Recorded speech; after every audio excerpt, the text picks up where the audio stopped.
I've said for a while that I think the 2028 women's Olympic basketball team could be a bit of a dream team, if you will. Not that the previous versions weren't dominant. They were. It's 8 straight gold medals, right? Like give it up, salute, all those things.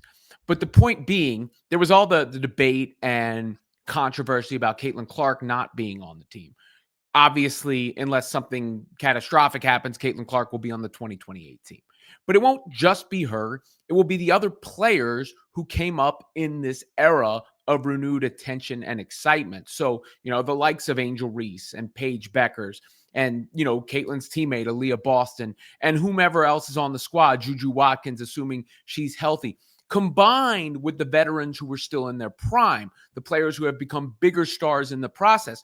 So you'll have the biggest star, the upcoming stars, and the stars who are still around all on one superstar laden roster.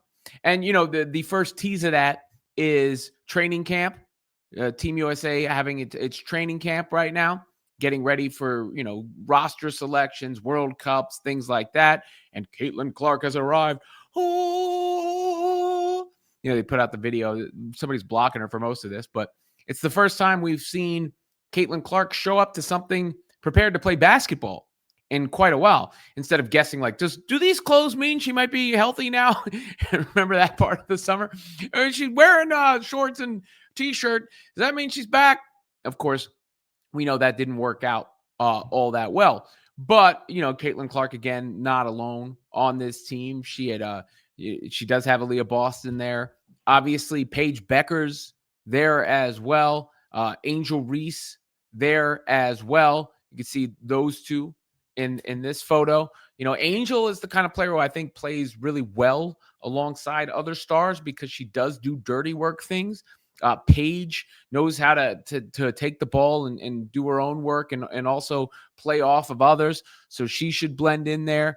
Then they've got the vets and the players who have been there before. Kelsey Plum, Kalia Copper, players like that. So it is a mix. And this isn't the group that will be there for the Olympics in 2028 either necessarily. We don't know how it will shake out. You've got Chelsea Gray there too as well. Jackie Young, one of my favorite players, a vet. Derek Hamby, Brianna Jones, and then some of the young and up and comers like Betts, Brink, Bueckers, Veronica Burton, Sonia Citron, interesting player perhaps going forward for the squad. Kiki Iriafen, Rakia Jackson, Juju on the list too, but not going to be playing, of course, Clark and company. And Paige Bueckers talked about that a little bit because these players have had some national team experience together. I'd have to go back and look at exactly who played with who on various rosters. But in the under 19 teams and the like, there have been occasions where they've been teammates. So Paige didn't talk about anybody specifically, but did discuss that idea, right? The idea that the young group will be playing together. Hey, Paige, I think you've played with some of these players before, younger USA basketball, if I remember correctly. Mm-hmm. Is it neat getting a chance to sort of reunite this group together for the national team, the senior team? Yeah, I think we've been competing against each other for so long these past couple years, whether it be college or last year in the W. And I know I played with a few of them at the under 19, 16, 17 level, and we did really well. And it was great competing with them for a change instead of against them. And I think we all really bring the best out of each other. I think that's what USA basketball does. It's just so many amazing athletes and women coming together for one common goal. And I think that's always brought the best out of each other. So it's really fun to be able to share the court and be on the same side for a change. So, I do think this is the kind of team that will be remembered and can really lay a mark. And it will be interesting to see who emerges, like who takes the reins a little bit, because it's easy to say Caitlin Clark's the biggest star, obviously. And I would expect her to be the starting point guard on the team. But you never know in these dynamics who steps up, who shines and all that, who really makes a name for themselves. But it's cool. It's a cool moment. And we'll see what they actually show us access-wise from training camp. I'm not sure exactly how much we'll get, but you already see, USA basketball releasing some of these things out there. So they're showing us some of the, the player arrivals and the like. Again, I showed you Caitlin's video, but it feels like they might be trying to take advantage of the moment. There's AB, Chelsea Gray, Sonia, who again is another player. Like I said, I think can excel in that sort of play. Like I said, with Angel good playing off of others. I think Sonia Citron is good as a sort of connective tissue player, if you will. There you got Sue Bird with a couple of the court coaches, I think they're called, and those being Stephanie White and Natalie Nakase. So Kara Lawson's going to have a lot of help on her staff. That's some bona fide big time blockbuster help. There's that Paige photo I mentioned. Jackie Young, again, one of my favorites. Love her game. Copper, Burton, so on and so forth. So you got the groups and the arrivals all culminating in the crescendo. Dun dun dun.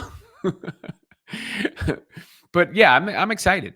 I'm excited to see. And I like FIBA basketball. I like it on the men's side. I like the way it's officiated. I like the competition, and hopefully on the women's side, we have seen some more progress. I mean, France tested the U.S. a lot more than most people probably would have expected in the last go around in the Olympics. Shout out to Gabby Williams for how well she played there.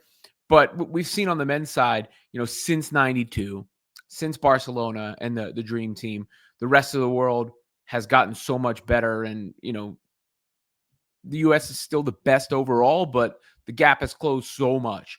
And on the women's side, it hasn't happened to that degree, but it's starting to happen to some degree. And, I remember when the Fever played Brazil in that preseason game and Caitlin hit the long shot and then everybody's trying to get the autograph afterwards. The Brazil players were making TikToks and whatever. But those are the kind of things that spread the game globally.